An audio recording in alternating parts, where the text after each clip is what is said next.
Hello friends, welcome back to the channel. Today we are continuing on with quote love unquote. Today's chapter is chapter 26 and we are almost at the end. It's not blood that's flowing through his veins, but electricity. Every one of his senses is heightened, but he feels far away from his own body. His fingertips throb where he'd strummed guitar strings, his ears ringing as the crowd cheers. Sweat beads down his brow, and his throat throbs because just seconds ago he was singing his heart out. Crimson Chevalier has already left the stage. The four of them step up to the edge of the stage. Kirishima links hands with Kaminari and Ashido, and Jiro joins at Ashido's other side. "We're Riot," Kirishima says. "Good night. And thank you, everybody." Riot takes a bow, and as one unit, one organism, sharing one beating heart, the stage lights go black and the crowd roars as they leave the stage. Backstage, he can't seem to catch his breath. The noise of the crowd doesn't let up in the slightest, crashing over him in wave upon wave. They're stomping their feet and clapping their hands, whistling and yelling. They're calling for Riot, for Ashido, for Kaminari, and Jiro, for Kirishima. Kokyo-san leans against the wall, arms crossed over his chest, and grins wryly. "Take it from an old man," he says. "When you get an audience that worked up, you owe them an encore." Kirishima blinks, turns to the other members of the band. They've been playing the opening act for so long, and before that, they were playing at clubs and other small gigs. They've never done an encore after a show like this before. Shit, do they even have any songs left to play? "I know you've got something," Ashido says. She calls out to one of the stage managers, who quickly procures Kirishima's acoustic guitar. When he sees it, he knows exactly what Ashido is thinking.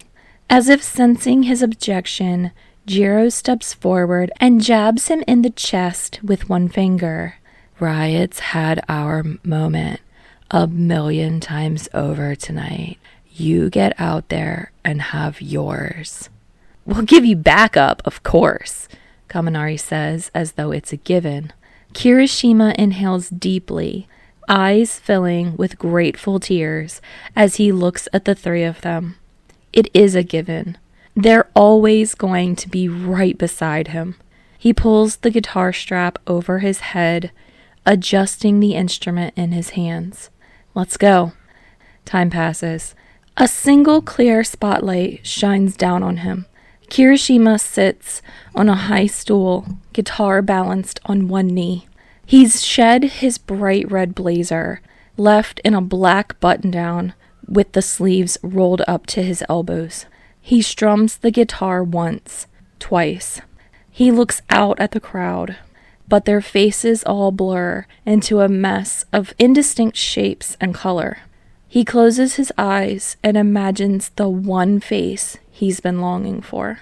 He clears his throat and leans towards the mic. "It's not a secret how I feel about you, but I think I've always been better at putting things into a song instead of just saying them." The crowd intakes a breath all at once. In that moment, Kirishima is suspended in silence. He opens his eyes and he swears he sees Bakugou in the VIP box, leaning forward against the railing. "It always had to be you." It feels like a whisper. But thanks to the microphone, his words carry across the crowd straight to the person he intends them for. He begins to play. Time passes. It's finally over. The four of them arrive backstage to a crowd. Kokyo-san and Yamada-san, Amajiki-san and the rest of Sun Eater, Nejire-chan and Fat Gum. They're musical idols, quiet as the four members of Riot approach them. Then, all at once, they raise their hands and offer Riot a resounding round of applause. Ashido is teary-eyed as she pulls Kirishima into a crushing hug. I think I'd be happy if this was the last performance of my life, she says. It just felt perfect. Kaminari wraps his arms around both of them. Don't say that, he scoffed. We've got a lot more to give, right? Jiro, who's usually the one who has to be forced into group hugs, ducks down beneath their tangled arms and reemerges in the middle of the embrace. She's smiling openly, her cheeks pink, her dark eyes glistening. Fuck yeah, she says. We've got to do that every night for the rest of our lives. They spin in a circle together, laughing and laughing, even though their feet are throbbing and their throats ache. Maybe every other night? Kirishima suggests. They laugh again and would fall over if Amajiki-san didn't rush forward to push them upright. When they finally pull away from each other, Kirishima goes to each of their guests in turn and thanks them profusely. It'd been his own arrogance that had him rushing to put this event together, to even dare to ask these people to perform on the same stage as him. He doesn't regret it. He still admires every one of these artists more than he can properly say, but he doesn't want to spend his whole life admiring them from afar. He wants to be their peer, an artist alongside them. Tonight, he'd gotten to that point, and nothing has ever felt so good. Every one of his cells is supercharged. They're all singing out their happiness, drowning in adrenaline and endorphins. If he kissed someone right now, would they taste his happiness? Would it be infectious? A startling energy shared between them? There's only one person he wants to kiss, but Kirishima wants him so badly. He has enough desire for 1,000 people. Hey! One stage manager calls out, flustered. Do you have a pass? You can't just rush back here. Do you know who the fuck I am? An arrogant voice rings through the corridor, and Kirishima's heart stops. Bakugou Katsuki steps into view, eyes narrowed dangerously as he scans the crowd. When his gaze finally lands on Kirishima, he huffs out an irritated breath. You've got some nerve, he growls. Kirishima has imagined this moment 1,000 times. Every second that he agonized over sending Bakugou a ticket for tonight. He knew he wanted Bakugou here, no matter what the risks or the costs. But he also knows it can't be simple. Bakugou's not just going to look at him and forgive everything. How can he? Kirishima had doubted the very core of his feelings. Kirishima had doubted himself. And it's the latter that Bakugou found more insulting. He knows it won't be easy to fix things, but he's buoyed by his success, his exhilaration, his joy. He crosses the room, arms spread wide. Bakugou stares at him, challenge lurking in his deep red eyes. Kirishima grabs him by the shoulders, tugging him close. Bakugou opens his mouth to protest, but before he can, Kirishima presses their lips together. The next moment feels like diving deep underwater. Everything he feels rushing up to greet him and blocking out all sight and sound from the outside world. Instead, all he's aware of is Bakugou is in his arms, Bakugou grabbing at the back of his shirt, Bakugou kissing him back. He could write 1,000 songs about this moment. There's no single thing he can say to do it justice. Other than this must be the greatest kiss in history.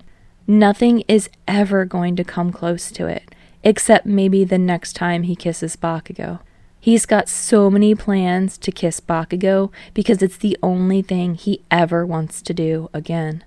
Unfortunately, he still has to breathe. He pulls away, gasping, eyes fixed on the redness of Bakugou's lips. He forces himself to look up, to take in Bakugou's expression.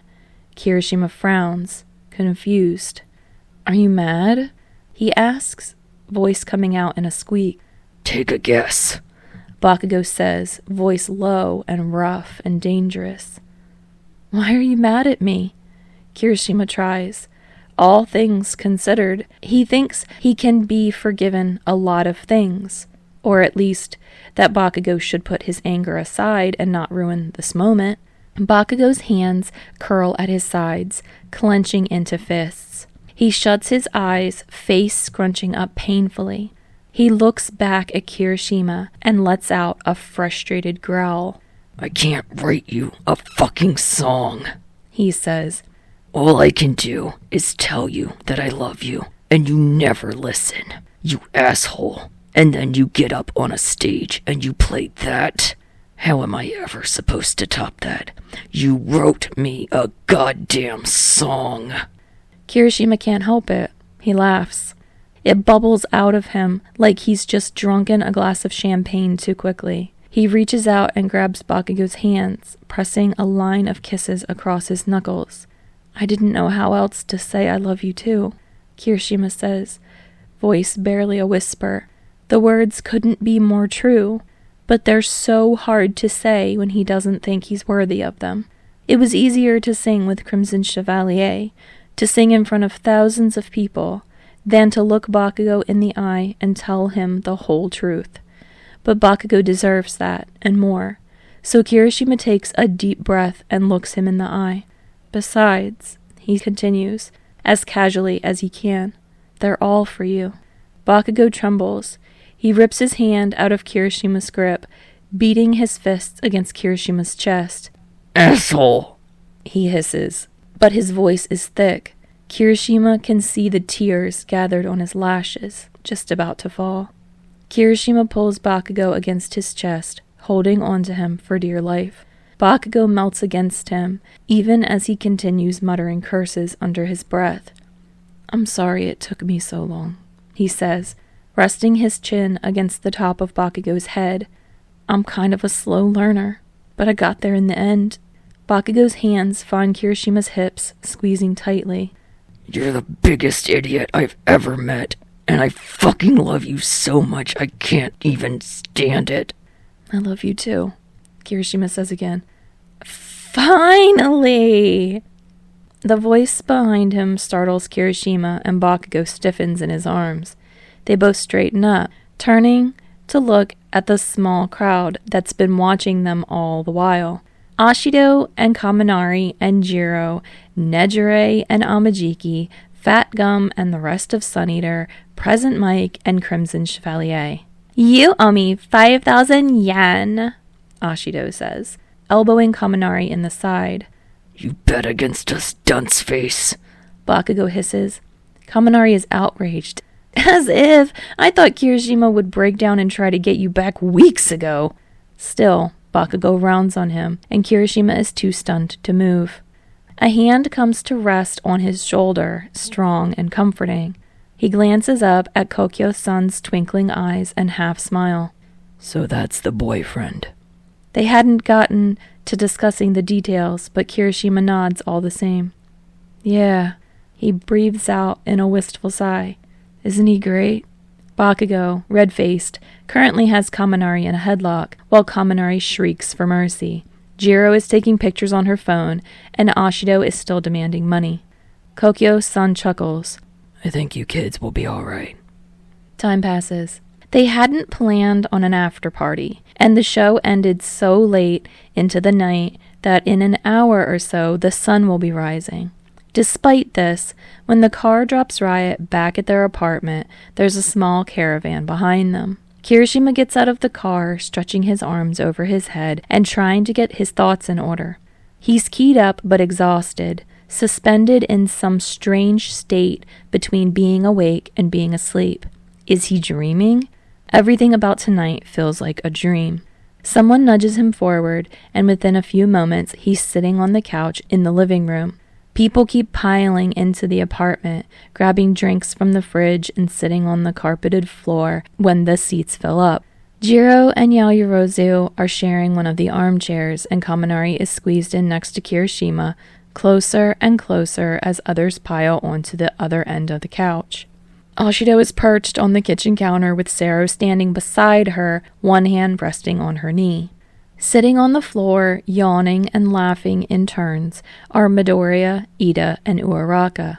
Todoroki and Shinso are on the couch, both looking like they're not quite sure how they ended up here, or how to join in on the conversation.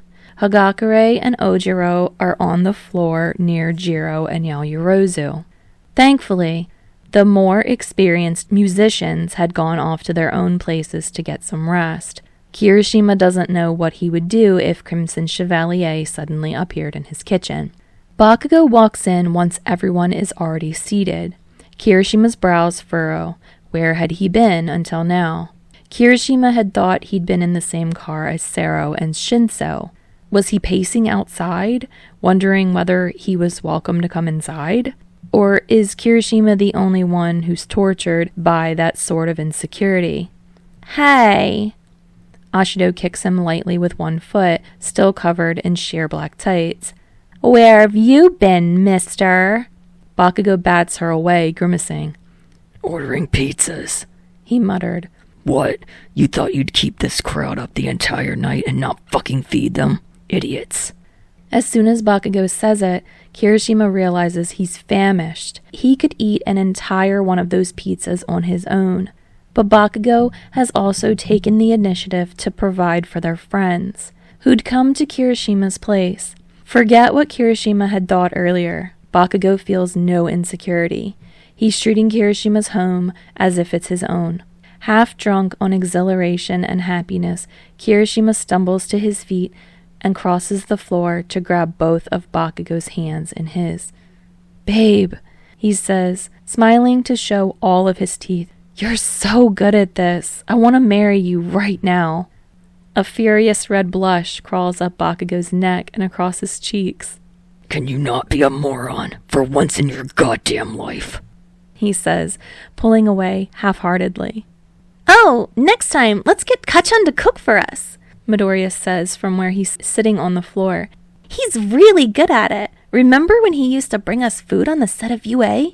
Uraraka and Todoroki nod in their agreement. Shut up, Deku. I'll kill you. Bakugou says so quickly that the words all run together. It's an automatic response with no actual feeling behind the words. You've never cooked for me. Kirishima pouts, but he's also intrigued. How many more things does he have left to learn about Bakugou? He wants to take his time, discover them each one by one. Bakugou elbows Kirishima in the stomach, and when Kirishima lurches forward in pain, Bakugou whispers darkly in his ear. You ever fucking try and break up with me again, and I never will. Time passes. The empty pizza boxes are precariously balanced on the coffee table. Most of them are probably not going to make it until sunrise. Eyes heavy and voices hoarse, they nevertheless persevere to keep the party going as long as they can. Ashido is sitting on the counter, swinging her legs back and forth. She clears her throat, gets absolutely no one's attention, then propels herself forward so that she lands on her feet. Hey! Her voice is sharp enough to cut through all the other conversations, and immediately all eyes are on her. In a space full of strong personalities and star power, Ashido can still command the room. She rests one hand on her hip, raises the other in the air. I have something to say. Just spit it out, Raccoon Eyes. Bakugou grouses at her. Stop being so dramatic. Ashido's eyes twinkle as she sticks out her tongue at him. I'm not taking that from you, mister. I'm gonna kiss Kirishima in front of everyone. Bakugou barely blinks, no shame to speak of in his expression. Shitty nickname. Try harder. Oh. Ashido huffs out, waving a hand at him dismissively. Anyway, I just wanted to let everyone know so no one gets the wrong idea. But we're dating again. Sero cuts in, blurting the words out like they're tripping over themselves to make it out of his mouth.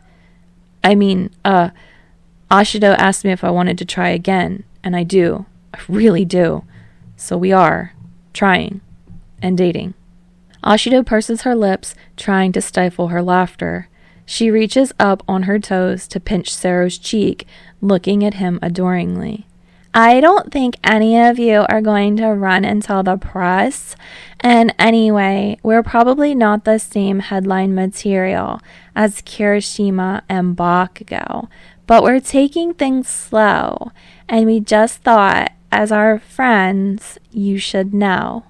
The room is quiet for a moment, although from his spot near Kirishima, Bakugou just mutters, Fucking dramatic. The others are quick to congratulate Ashido and Sero, or tease them. Kirishima, however, gets up from the couch and jabs a finger at both of them. Take care of each other, okay? He means his words to come out stern, looking out at his friends, even if that means trying to intimidate both of them. But instead, his words come out like a question, almost a plea. Ashido leans in close to Sero, rests her head against his shoulder. We are going to try. Sero wraps his arm around Ashido's waist, breathes deeply. We figured it's better that you all know, so if we get too wrapped up in ourselves, you can remind us of what's important. Kirishima smiles at that. After all, it's his duty to return the favor, if he needs to. Wait a minute, Kaminari says, looking around the room, doing some frantic calculations with his fingers. Ashido, you and Sero are back together, and Jiro and Yaomomo are going strong, and Kirishima and Bakugou are making out in front of anyone and everyone. No, this can't be! What? Jiro asks, tilting her head to the side. I'm the only one who came out of this whole thing without even a date? Kaminari drags a hand down his face, expression stricken and desolate. This doesn't even make sense. I'm as bi as Ashido. My dating pool should be bigger than anyone's. How does no one want to date me? Maybe because you're dumber than a bag of rocks, Bakugou suggests snidely. That can't be it, Kaminari wails. Ashido and Kirishima are just as dumb as I am. It's true, Jiro says in an aside to Yaoyorozu. My life is very difficult. On the couch, Shinso tuts and crosses his arms over his chest. You want it too much, he says in his deep, even voice. I've been robbed, Kaminari is saying, barely hearing him. I put so much effort into you guys' lives. Now you have to help me. Set me up with the hottest, nicest people you know, as soon as possible. Time passes. During the commotion, Kirishima grabs Bakugou's hand and pulls him out of the living room and into his bedroom. The blinds are open, the purple-pink light of the moment before sunrise lighting the room. Kirishima sits at the head of the bed and Bakugou at the foot. Each of them is turned towards the other. It can wait, Bakugou says. You're dead on your fucking feet. Kirishima does feel like he could either pass out immediately or stay away for the next 3 days, but he shakes his head, gives Bakugou a reassuring smile. It can, he agrees, but I'd rather we do this now. Bakugou inhales sharply, eyes squeezing shut for a moment like he's bracing for a blow. I've known how I feel about you for a long time, Kirishima says. He doesn't know if he can say what Bakugou wants to hear. All he can offer is the truth. But I think it was hard to accept because I didn't think I was worthy of you. It was okay for me to love you. But if you loved me back, that just didn't make any sense. A muscle in Bakugou's neck strains as he clenches his teeth, but he doesn't interrupt. I still think you're amazing, Kirishima continues. He looks up and smiles, just because Bakugou is here, close to him after so long. I think you're the coolest person ever, and the smartest, and the most intense, and the most emotional, and definitely the hottest. Who the fuck is emotional shit for brains? But I want to see in me what everyone else sees too. I want to see in me what you see. And I think over the past few weeks, or maybe even over the past year, and definitely today, I've started to feel it. I think maybe I'm not just someone who wants to love you. I'm also someone who wants your love in return. There's a difference, after all, between the love and admiration they get from their fans and the relationships they can have with one another. There's nothing cheap or insincere about a fan's love, but it asks nothing in return.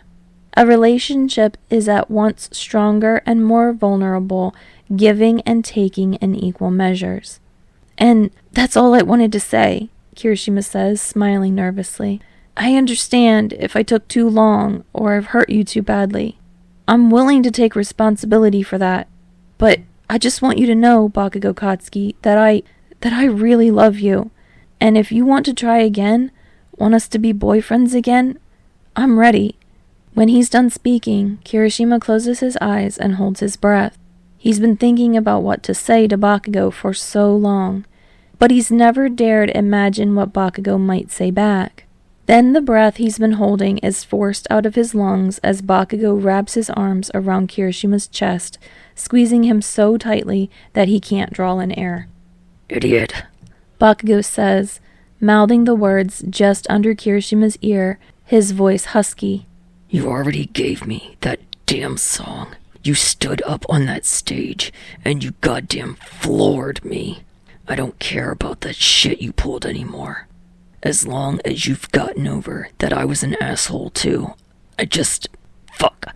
If I have to go another day without you, I'm gonna lose it. Kirishima returns Bakugou's embrace, holding on to him just as tightly. He smiles, presses his nose into Bakugou's hair. So don't. Let's be together as much as we want. Not for anyone else's sake. Just for you and me. I'm going to hold you to that. Bakugou grumbles. You ever walk out on me again, and I'll kick your ass. Kirishima hiccups and then laughs.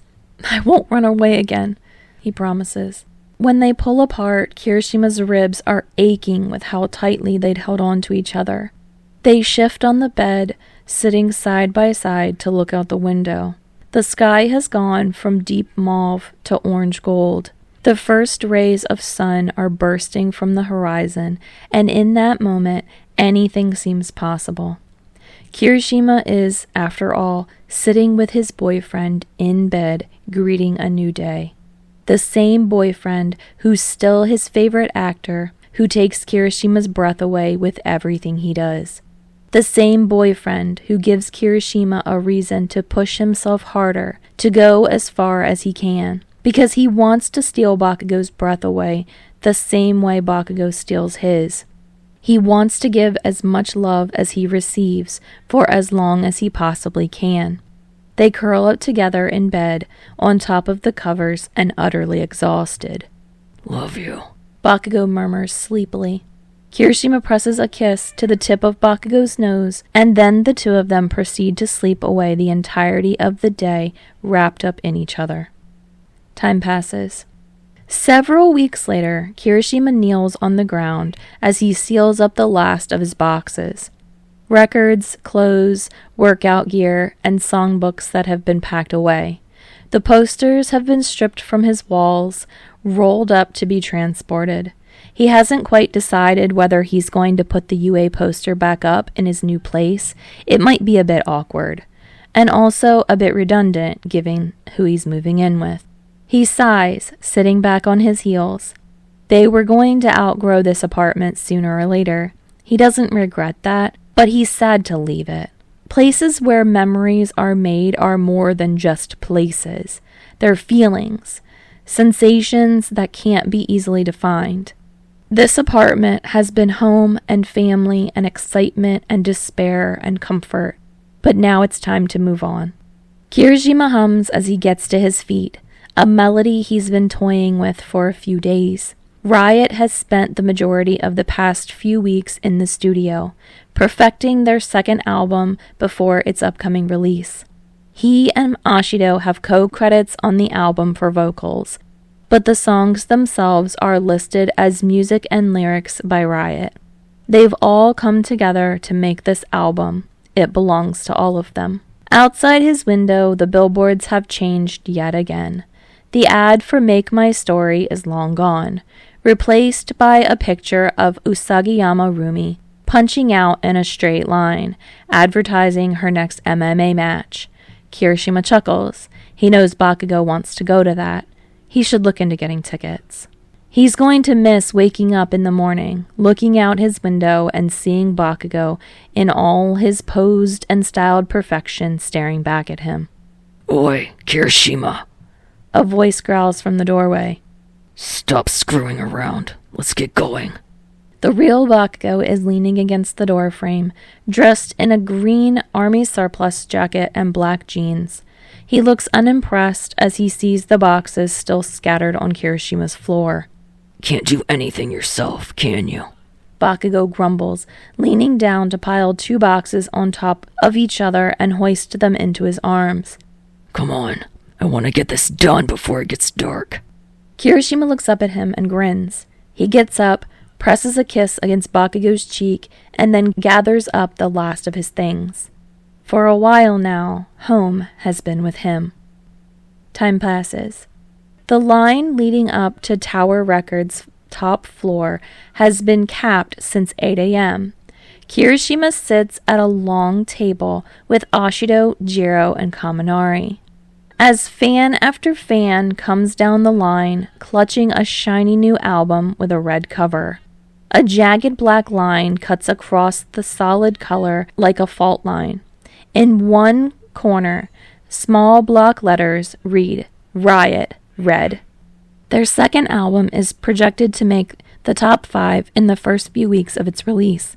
Even Kirishima, whose first instinct is to second-guess himself, knows that it is nothing to scoff at. Hell, Kirishima is proud. Also, there's something about spending 4 or 5 hours signing autographs that makes you feel your own hype. He's working on muscle memory, signing his name in metallic red ink, then looking up at the fan to smile and have a quick conversation with them. Then he passes the CD down to Kaminari beside him and goes on to the next. When the next CD gets passed to him, he hears the impatient rhythm of someone tapping their foot. Looking up, he sees an angry blonde with arms crossed over his chest, wearing a well-worn Riot hoodie. Kirishima blinks, looking from his boyfriend to the album and back again. Hey, what are you doing here? Bakugou scoffs at him. Been wanting to do this for a long time, he says, his voice rough like he's mad at himself even as he admits to this. Look, I've been following your music since before you joined this band. It means a lot to me. I'm a fan. For some reason, the simplicity of those last words hits Kirishima the hardest. Feels painfully sincere. He looks up at Bakugou, and his lips pull into a fond smile. Yeah? Thanks a lot. He gives Bakugou an up and down look, then his lips curl into a smirk. I'm a fan of your face. Bakugou's cheeks flush, but places his hand down on the table and looks Kirishima straight in the eye. Oh yeah? What are you doing later? Beside them, Kaminari clears his throat. Come on, guys, you're holding up the line. Not only that, but everyone behind Bakugou has their cell phones out, snapping pictures. Ah, well, it's been a while since Kirishima and Bakugou have been featured in the tabloids together. You should move along, Kirishima says, handing back the CD, but I'll see you later. Bakugou clutches the CD in his hands, then glances down at what Kirishima has written beside his signature. It's always been you. It's always going to be you. Alright, friends, the song for this chapter is Your Love Is My Favorite Band by The Vaccines. Oh my god, I love this chapter, guys. I don't know if I'm going to end up cutting it out. I probably will, but maybe I'll throw it at the end. I got so emotional in the middle there, I couldn't even do Bakugou's voice because I was too excited. Okay, the next video is going to be the last one because chapter 28 is very short, and I don't want to do that to you guys. Like, it's literally just a tiny little epilogue. I mean, it probably could be its own video, but I'm going to do 27 and 28 together because I want to, and I don't want to only leave you with like a 10-minute video or something because the last chapter is so short. But yeah, all right. The full playlist on Spotify will be in the description. The links are in the description. You guys know all this good stuff. I hope that you guys will come back and join me for that next video. I'm very excited to do this last one with you guys and wrap this series up. It makes me really sad, but also really happy because I love this one so much. So if you guys come back and join me for that next video, I'll see you next time. I can't do Bakugou when I'm squealing.